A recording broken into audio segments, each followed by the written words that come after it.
Welcome back to the August Pyramid Portfolio Update. I hope you'll find the information in this video useful, but disclaimer, please note that this is not investing advice. It's just my portfolio as it stands on Friday, August 1st, and can change at any time without previous notification.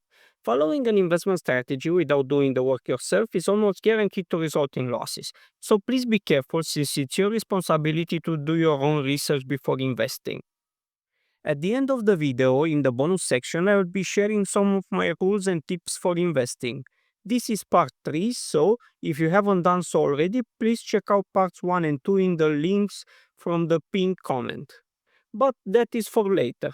Now, let's take the usual look at this month's activity. Another crazy month which starts to become kind of the usual, with the Romanian government aggressively increasing taxes so that the deficit is lower, the tariff saga continuing, and Bitcoin having a new all-time high and then coming back down.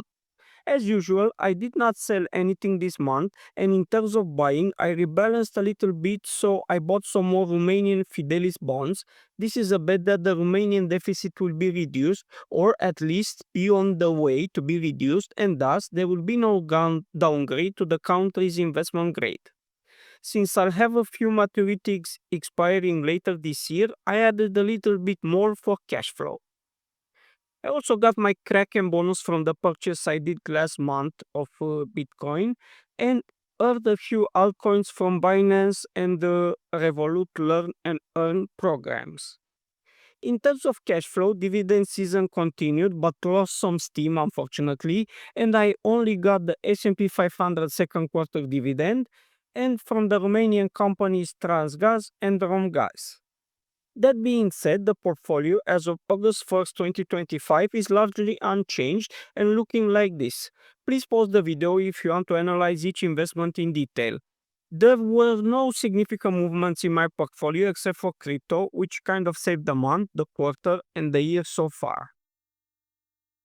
There is on one note though. The Restart Energy 1 bonds, which is line 5 from the previous table, is an investment that seems compromised because the restructuring plan actually wants to return only 17 cents on the dollar in an uncertain prolonged 4 years timeline, and the price reflects that. This means that basically 1% of my portfolio is lost. Actually, technically, I got back about 30% in coupons over the years, and whatever will be left at the end, which is somewhere around 17%. What made this a bit worse for me was that one, I always had problems with them and had to keep an eye on the company constantly. They were getting into trouble, but they seemed to work it out.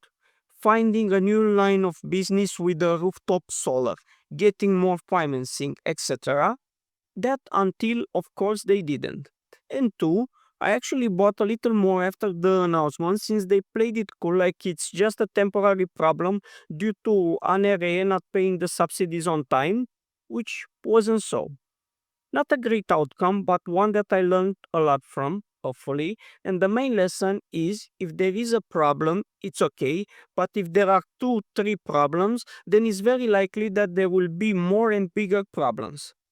I had worse returns over the years on other investments, but this is one that hurts more because I kinda saw it coming in slow motion and did nothing about it. If you wonder why would I talk about a loss in a tips and tricks video of all things, since it seems counterintuitive, you're not alone. I ask myself the same thing and it's because I try to stay transparent and this just happened, so bad timing. Now, losing money is par for the course, and there is no winning without losing. So, to look on the bright side, my position was more, 1%, and it's not like it was out of nowhere. I had a lot of signs, but I didn't want to take a small loss, and hopefully, I learned some lessons from the experience. From how to choose a company, in this one, I invested in 2021 and was smart enough to not buy the new bonds when they were issued last year. There are a few positives from the experience. I am participating to the negotiation of the debt, which is a first for me, and I think it will be a very useful experience later on.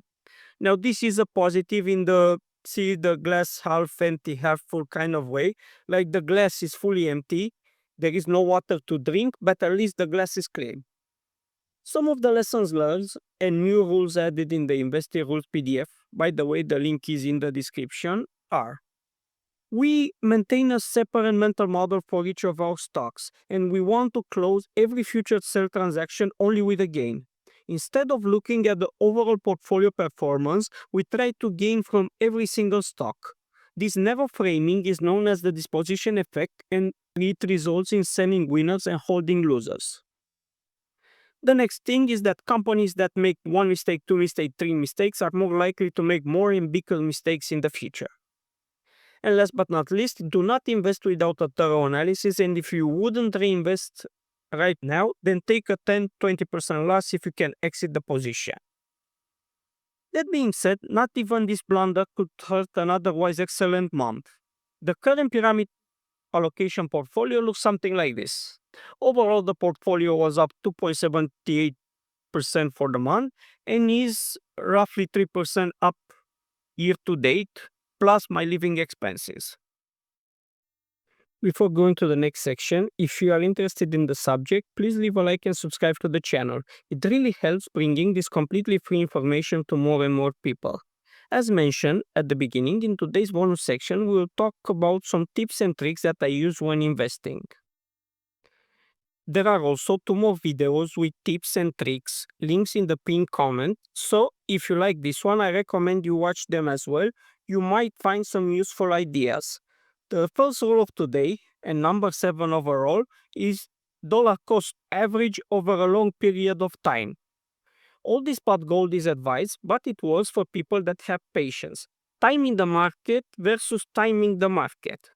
Ideally, put $100 for euros or lei or yen, whatever, in an index fund, for example S&P 500, for your child at birth, and add on his or her birthday and other significant occasions, and see how much it has grown by the time he or she is 18 years old.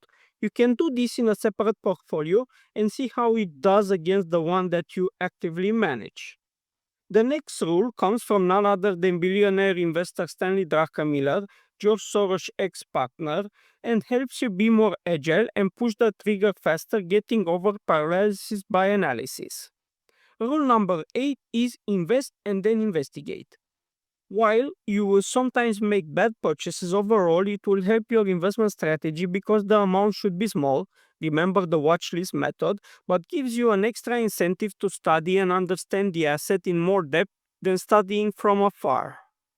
Last but not least, the final tip of today is to use a bond ladder strategy, which means to have equal amounts at each maturity and continually reinvesting when it reaches that maturity. This is something I struggle with a lot, which type of bond strategy to use and why. There are three well-known strategies: the bullet strategy, the barbell strategy, and of course the ladder strategy. By the way, let me know down in the comments if you want me to make a video about this topic and how each strategy compares to each other. This rule actually is the logical conclusion of rules 1 and 3. Again, check out the other rules video if you haven't done so already, because it gives you an optionality. Rule number 1 says always be solvent, and rule number 3, keep your cash in highly liquid bonds, and when a recession hits, sell the bonds, which should drop less, and buy stocks, which from a depressed level should increase more in price in the future. This actually is a safe net slash hedge against the stock market dropping. Anyways, these were the tips and tricks for today. I hope you find at least one of them useful, and if you did, please don't forget to like and subscribe. See you next month. Sayonara.